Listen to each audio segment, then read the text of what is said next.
Well, I've got two taxi operators with me, John and Barry, and of course Barry we recognise with another hat on from time to time about gas, but today we're talking about a situation where the Manx government is competing with you. I think that's how you're dealing with this business of having a trip in the North of the Island at the minute. You can sort of dial a bus up, I'm not sure that's quite the terminology, but and then take it to the airport. Over to you guys, because obviously this is your livelihood and there's definitely been some surprise. Maybe that'd be the thing that this is happening even. Take it away. What's your views on this? Who'll start? Go ahead, Barry.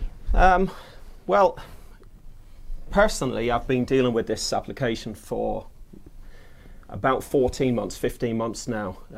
So from my perspective, it's not a new thing. There was, since the initial application, there's actually been 2 withdrawals of the application. Then there was the final application, and there was the bits and pieces. The government make an application to run this service? They put in an application. Well, the DIY bus van and put in an application for a dial-a-ride service. Then they withdrew it. Then there was another one, and there was meetings closed and stuff along the way. But at the very end, we were surprised when there was a licence granted for a dial-a-ride service under a Section 25 license. Can you take us through exactly how it works? Because there was a bit of confusion even in Tynwald about what and who could take up the offer of this service. So in simple terms, who can ring and ask for a bus, and how does it work? Well, who can ring? Well, there was 2 applications. Let's deal with the second one. The second one is the airport transfer service, which is the one that's what I'm thinking of, right? This is the one that seems to be stirring the most interest. Yes, North of the Island only at the minute, yes. Well, the north all the way down. The north, of course, is a large place. So it's Ramsey, Solby, Balaf, down to Kirkmichael. I believe it stops at Kirkmichael, and then it goes down the other side, down the coast, Mackald, Laxey area.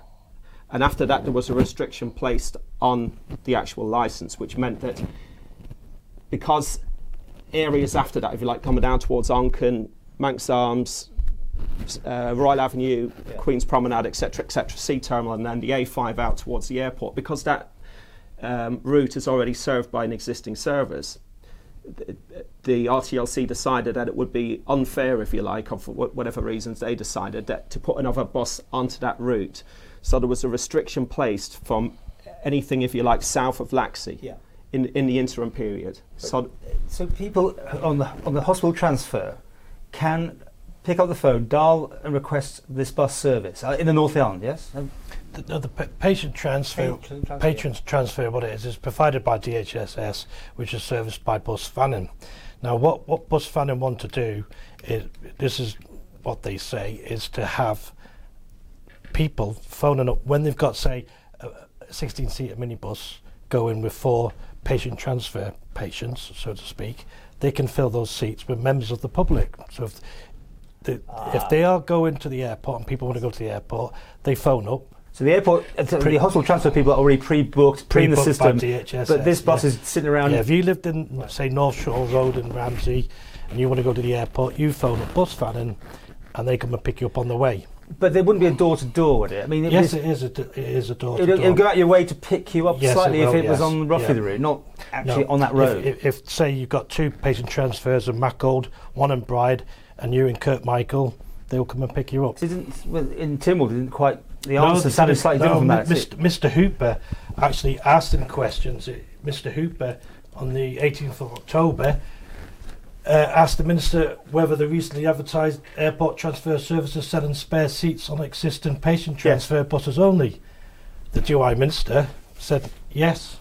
Well, we have proof, and I'm sure Mr. Hooper has proof that they're not. They're picking people willy-nilly, and since last Friday it's just been suspended. For some reason, I phoned up Bus Vannin today, and it's been suspended. You can only pick up members of the public when they have patient transfer runs. So why have they done that? Now, do you think someone's misled? Mr. Harmer is either misleading Tynwald, or his Department of Infrastructure, is misleading him. Yeah. So Mr. Harmer needs to come clean. Now, well, and this second, you said there's 2 versions of this going out. I thought it was just that one. What's the other one that's going on then? 2 different versions? There's a variation. I think Bus Vannin start this run in September. Now, after the licence is given to them, people can object to it, or even Bus Fanning can appeal to it within 21 days, and then the licence is issued. But the problem is, all of a sudden, after 3 or 4 weeks of it, the most important thing is this: the first licence was a 12-month trial period only, Yes. with restrictions. Yes, it was definitely a trial. So Bus Fanning has all of a sudden asked for a variation to have the restrictions removed so they can service Douglas and South. Oh, so now an Island-wide service? All Ireland, basically. So I think you're going on this one. You'd wait for the trial to finish to see if it's worked out, and then go, but they're going straight for it now. 3 weeks later, they've applied for a variation to have the restrictions removed. Okay, as taxi owners, how do you put this? I know for what's happened in the north of the island, Barry can back me up on this. He does a lot of his work from Kirkmichael. For my experiences from my company, I have done account work quite often from those areas to the airport. I have not done one cash airport since the introduction of this service. So for Mr. Perkins at the OFT to sit on the fence for 12 months because he's not prepared to do anything about it, it's quite disgusting. We do know it has affected people. It's affected people at the airport, and it's disgusting that the OFT is sitting on the fence. It's obvious that they are having their strings pulled by the DOI, in my opinion. Mr. Perkins had a little go at taxi drivers on our second. He did. It wasn't very nice at all, which I did speak to Mr. Perkins, and we managed to sort it out on the telephone.